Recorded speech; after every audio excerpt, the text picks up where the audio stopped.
Welcome to Penrose Learning, where we make understanding easy. Tired of mushy or undercooked rice? The Instant Pot is your secret weapon for consistently perfect basmati, delivering fluffy, separate grains every time. This simple method easily beats stovetop uncertainty, saving you valuable time and frustration.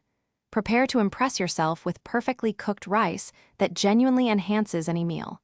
It's truly a game changer for your kitchen. Achieving ideal basmati rice hinges on a simple, yet crucial, detail: the precise water-to-rice ratio.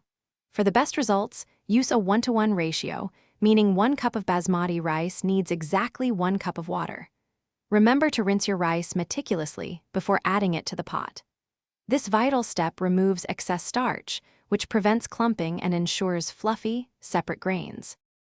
Before cooking, rinsing your basmati rice is absolutely critical for achieving that light, non-sticky texture we all love. Place your rinsed rice and measured water into the Instant Pot. Secure the lid, making sure the vent is sealed. Then, select pressure cook or manual on high pressure, setting the timer for precisely 6 minutes. This short cooking time is all you need. Once the cooking cycle finishes, do not immediately release the pressure. Patience is truly key here for that perfect texture. Allow the Instant Pot to naturally release pressure for exactly 10 minutes.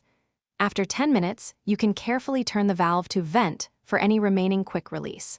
Finally, open the lid and gently fluff your beautiful, separate basmati grains with a fork. Congratulations! You've just mastered consistently perfect basmati rice using your Instant Pot.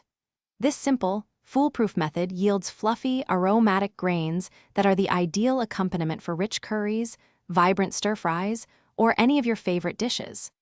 Leftovers are fantastic too. Simply store them in an airtight container in the refrigerator for up to 3 days. Enjoy your perfectly cooked basmati. Thanks for watching. If this was helpful, leave a like and consider subscribing. See you next time.